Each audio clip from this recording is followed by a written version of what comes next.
সাক্ষাৎকাৰ কবি হৰিশ বৈশ্য ডাঙৰীয়াৰ এটি কবিতা আইদেউৰ চকুপানী।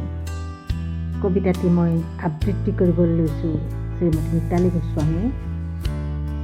আইদেউৰ চকুপানী অসমীয়া জাতীয় জীৱনৰ এক ৰেখাপাত। মই কবিতাটি আবৃত্তি কৰোঁতে যদি ক'ৰবাত ভুল হয় আপোনালোকে যেন মোক ক্ষমা কৰে। আইদেউৰ চকুপানী। জেৰেঙা পথাৰত সতী জয়মতীৰ নিৰ্যাতনৰ অগ্নিশিখা আজিও উমি উমি জ্বলে অসমীয়াৰ হৃদয়ত।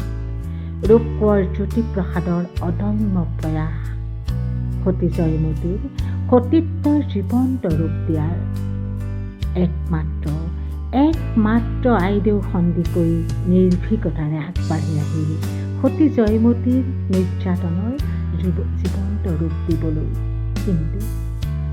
কিন্তু আইদেউ সন্দিকৈ বিনিময়ত পালে কি? তাহানিৰ সেই অন্ধবিশ্বাসী অজ্ঞান ক্ৰূৰ অসমীয়া সমাজৰ পৰা ককৰ্থনা, লাঞ্ছনা, গঞ্জনা আৰু অশেষ যন্ত্ৰণা।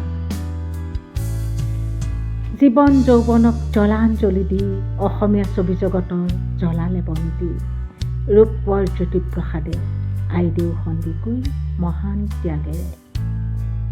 এঘৰীয়া হ'ল আইদেউৰ পৰিয়াল সমাজৰ পৰা, এঘৰীয়া হ'ল আইদেউ সন্দিকৈ নিজ পিতৃ মাতৃৰ পৰাও।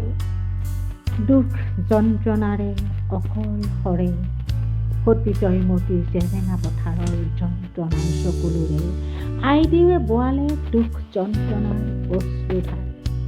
একমাত্ৰ এটি ক্ষুদ্ৰ প্ৰজা অকলে নিঃসংগতাৰে। অন্ধবিশ্বাসী স্বাৰ্থপৰ ক্ৰূৰ মানসিকতাৰ তাহানিৰ কোনোবা অসমীয়া হ'লনে আইদেউৰ দুৰ্দশাৰ সমভাগী? ল'লেনে দুৰ্দশাৰ বাতৰি? আনকি আইদেউৰ স্বাৰ্থৰ বলিদানেৰে সৃষ্টি কৰা অসমীয়া প্ৰথম কথাছবি জয়মতীৰ পৰিচালক জ্যোতিপ্ৰসাদেও আইদেউৰ ওচৰ চাপিবলৈ গৈ থমকি ৰ'ল।